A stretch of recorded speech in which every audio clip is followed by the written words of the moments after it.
una autopista de la información que llevará al progreso de los ciudadanos.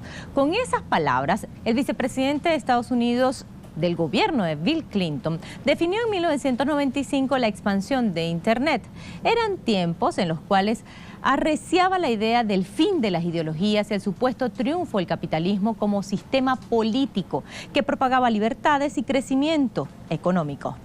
Casi 30 años después, ha quedado demostrado que aquella premisa de 1995 no era del todo cierta o por lo menos confiable.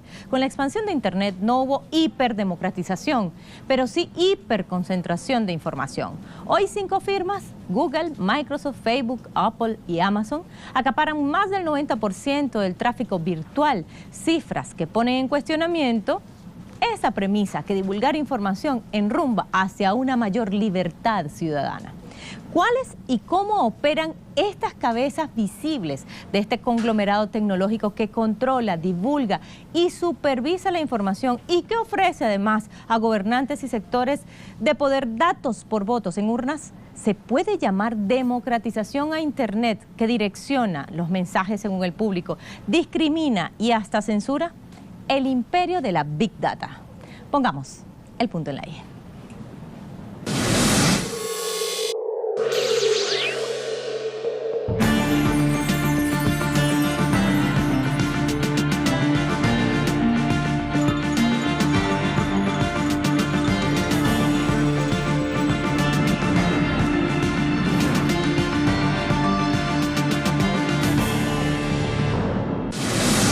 En 2007, la mitad del tráfico de Internet se distribuía entre cientos de sitios dispersos por el mundo. 7 años después, en 2014, esa misma cifra ya se había concentrado en solo 35 empresas. La especialista Natalia Suazo, en su libro Los dueños de Internet, lo afirma. El capitalismo necesita de la ilusión del progreso infinito para vender. El objetivo ahora es dominar la nube, el nuevo territorio a conquistar por las grandes compañías. La estrategia que buscan es conectar entre sí todos los objetos posibles. Según Suazo, en solo 5 años, desde 2012 a 2017, las compañías tecnológicas y de información lograron ocupar la cúspide de las 20 empresas con mayor capitalización del mundo. En 2012, Apple, Microsoft, IBM y Google ocupaban respectivamente los puestos 1, 4, 5 y 14 de la lista. En 2017, Apple, Google, Microsoft, Amazon y Facebook trepaban a los puestos del 1 al 5, una debajo de la otra, con un dominio absoluto de la cima, relegando a multinacionales como ExxonMobil, que pasó del puesto 2 de la lista al 7, Walmart, que antes era la sexta, pasó al 17, General Electric, Nestlé, Johnson & Johnson y Procter & Gamble. Actualmente, Amazon captura la mitad de cada dólar que los norteamericanos gastan en Internet y Google, junto con Facebook, se llevan el 85% de toda la inversión en publicidad digital. Un horizonte tecnológico más igualitario y más incluyente, la realidad es que dista un poco de la realidad, porque lo que ha sucedido es que si bien se rompió con la lógica de un único emisor y una cantidad infinita de receptores, y ahora cada uno puede emitir su opinión, sigue habiendo posiciones dominantes en un mercado como el mercado de la comunicación, sigue habiendo capacidad de manipulación y sigue habiendo un oligopolio en el control de la información. Estas 5 empresas son las 5 proveedoras de redes sociales que pueden instalar temas, que pueden manipular información, que pueden generar contenido e instalarlo en distintas latitudes del mundo. Me parece que no podemos creer que hay una democratización completa, si bien hay una posibilidad de acceder a mayores canales de comunicación para gente de a pie, que antes no lo había, pero sí lo importante es entender que en un mercado hiperconcentrado se abren 2 opciones, una, posibilidades y otra, problemáticas. Y creo que lo importante es pensar cómo los gobiernos progresistas y los proyectos populares progresistas se dan un abordaje para ambas cosas. Sin ir más lejos, en 2016 en Bolivia se creó la Secretaría de Redes Sociales, que está orientada principalmente, la Dirección, de Redes Sociales, que está orientada principalmente a pensar este tipo de fenómenos y cuál es la legislación y cuáles son las políticas que se tiene que dar un Estado para legislar en esta materia.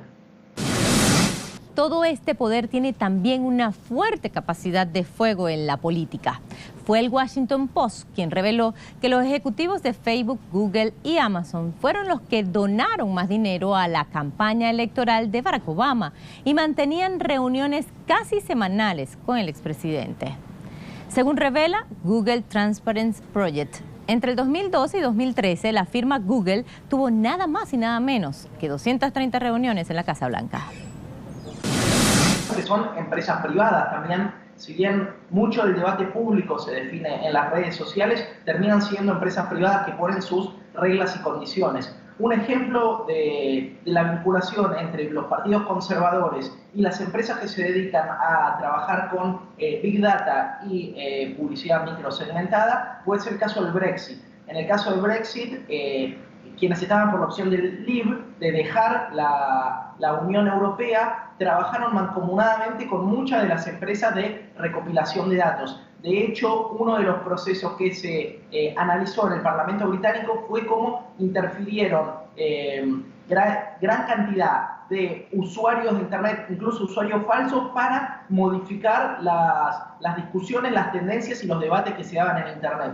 Sin ir más lejos, también para ver estas vinculaciones entre no solamente Facebook y Google y Microsoft, sino entre empresas proveedoras de este servicio y gobiernos conservadores, Alejandro Nix, que era el CEO de Cambridge Analytica, declaró que durante 2015 también participó de una campaña anti-Cristina Kirchner en Argentina. Todos estos productos que se desarrollan, lo que buscan son, por un lado, desalentar la participación política de potenciales votantes de los proyectos progresistas y, por el otro lado, infundir ideas de odio, sacar los demonios interiores, si se quiere, de la gente y potenciar sentimientos de rechazo hacia los proyectos progresistas. En general se desarrollan piezas visuales o audiovisuales que se relacionan con el perfil de cada uno de los usuarios. Por ejemplo, si un usuario es más aventurero, si un usuario es más proteccionista o si un usuario es más extrovertido.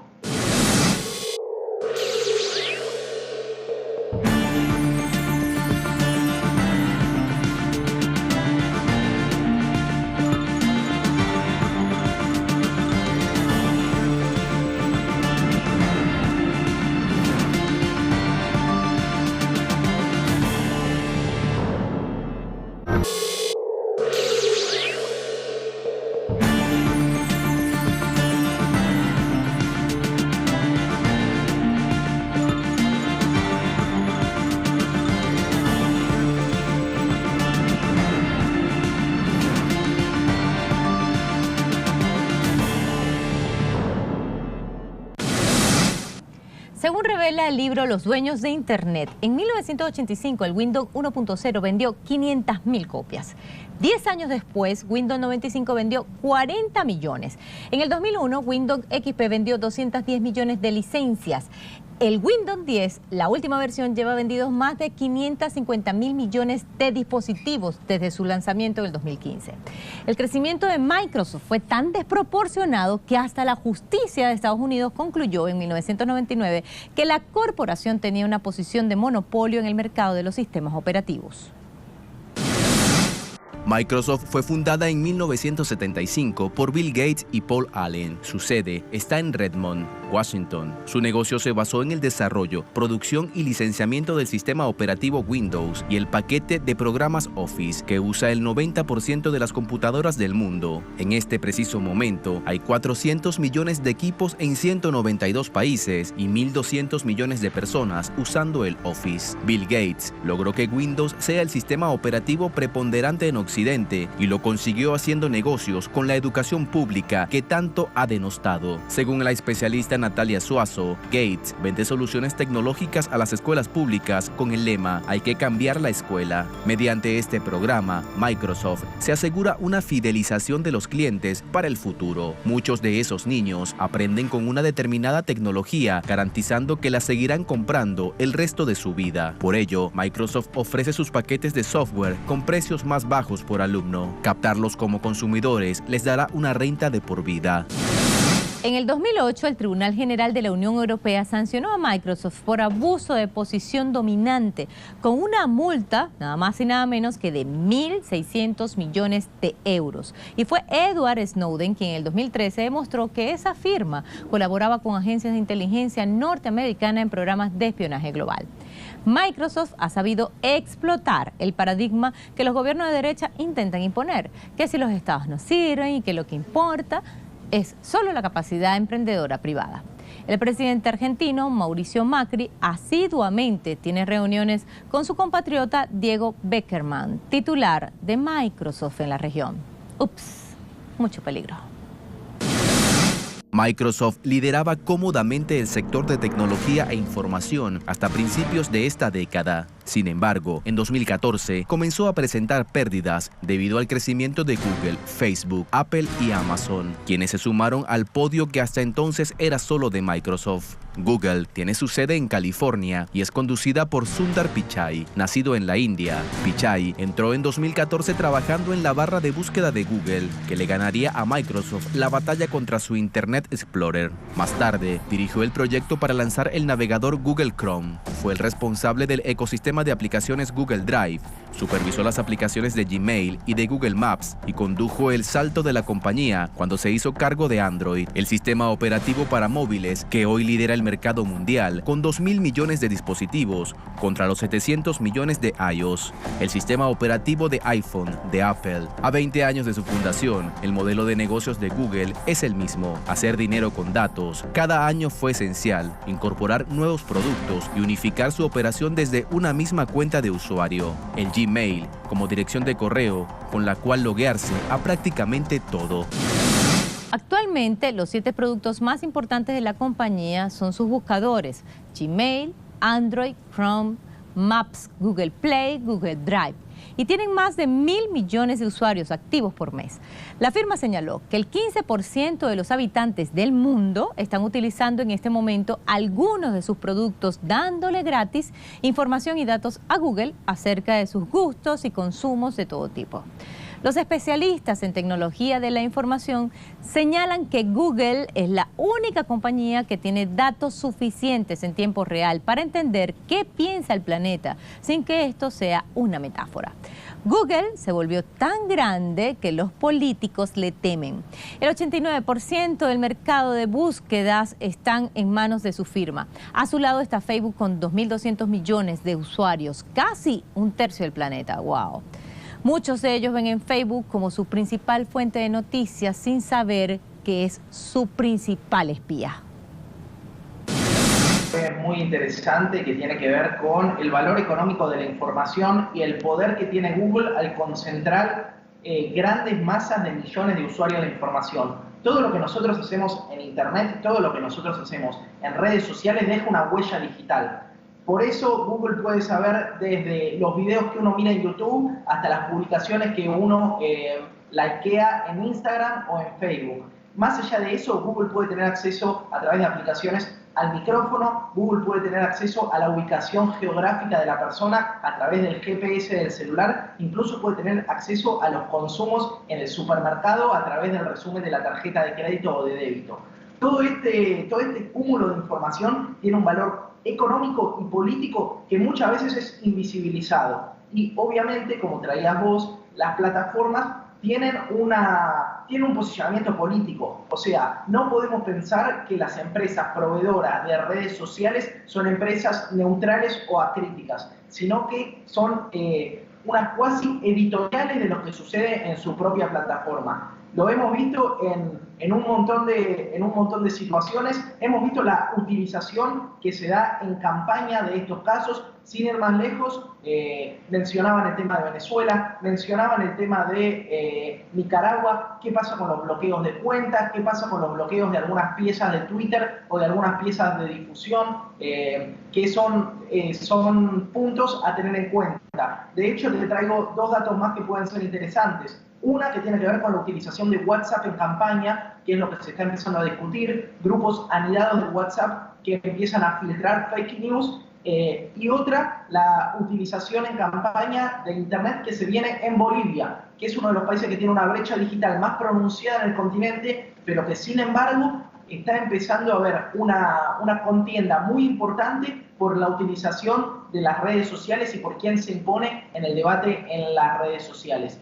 Pues me parece que es un punto que hay que tener en cuenta, que hay que tenerlo en cuenta incluso al momento de pensar la capacidad de instalar temas en el debate público, de pensar la capacidad que tienen estas plataformas de llegar directamente a grandes masas de población con un mensaje identificado exactamente para determinados perfiles psicológicos. Y me parece que todo esto nos lleva a repensar qué estrategia se plantea el campo progresista para utilizar las potencialidades que da hoy en día las redes sociales, pero también para matizar riesgos, para amortizar el efecto de algunas campañas de desinformación que muchas veces circulan por medio de redes sociales o de WhatsApp.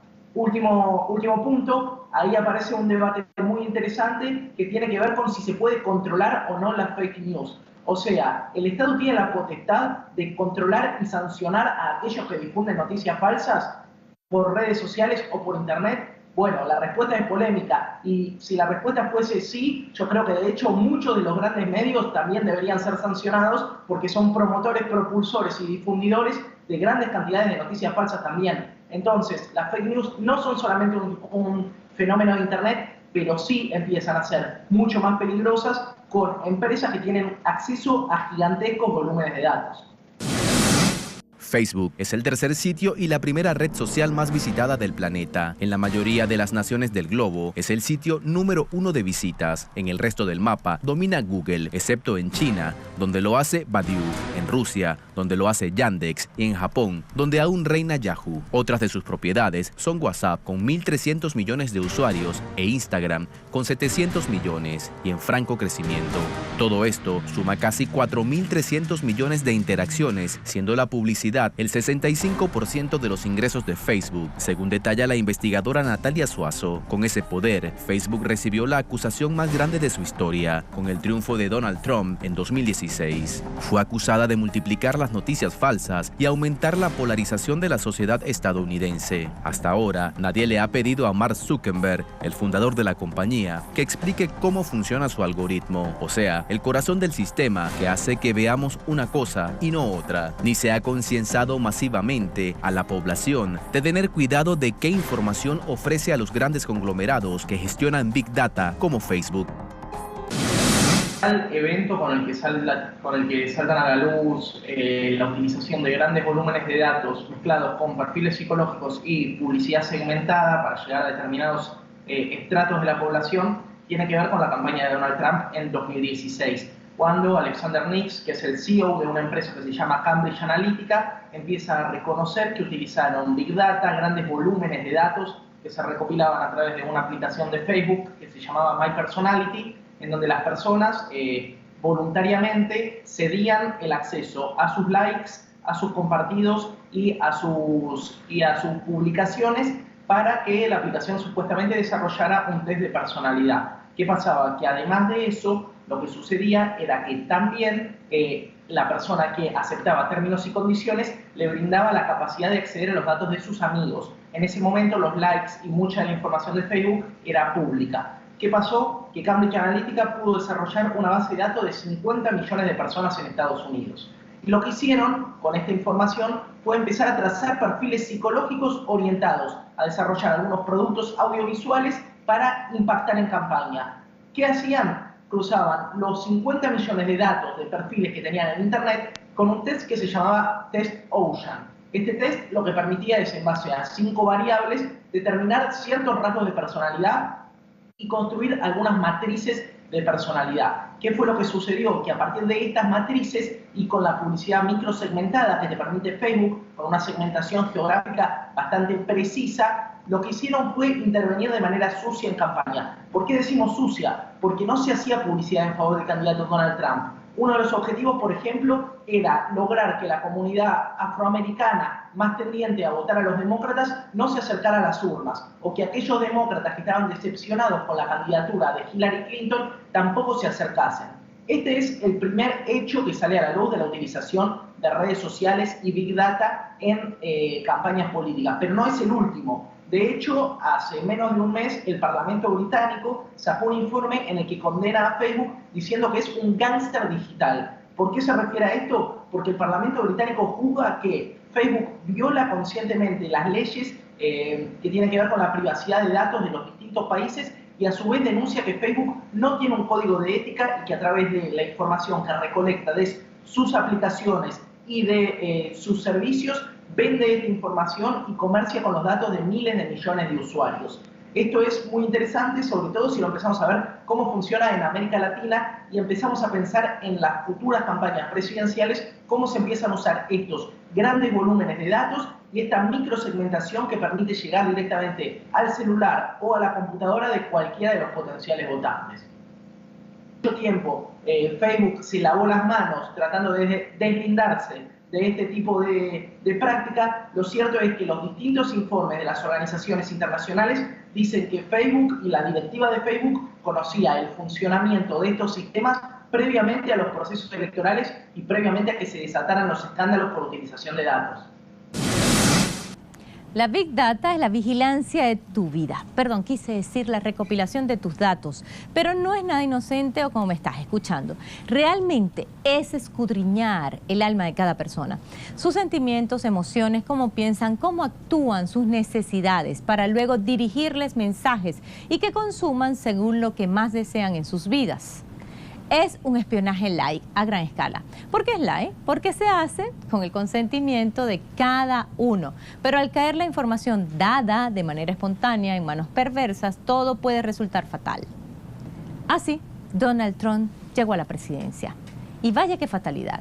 La empresa Cambridge Analytica recopiló ilegalmente 50 millones de datos de los usuarios de Facebook para influir en su voto. Y digan ustedes si no influyó. Hoy, Donald Trump es el presidente de Estados Unidos. Cito textualmente: utilizamos Facebook para recopilar los perfiles de millones de personas y construir modelos para sacar partido a lo que sabíamos de ellos y apelar a sus demonios internos. Ese era el fundamento sobre el que se construyó toda la empresa Cambridge Analytica, afirmó uno de sus consultores de datos, Christopher Wylie, quien reveló el escándalo más grande en los últimos años sobre el robo de datos.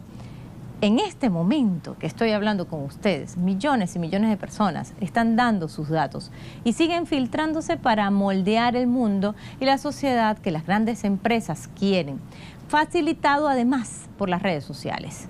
No en balde, Julian Assange, fundador del portal Wikileaks, aseguró que esta sería la última generación libre que sus datos sean cooptados desde su propio nacimiento por estas grandes corporaciones de la información.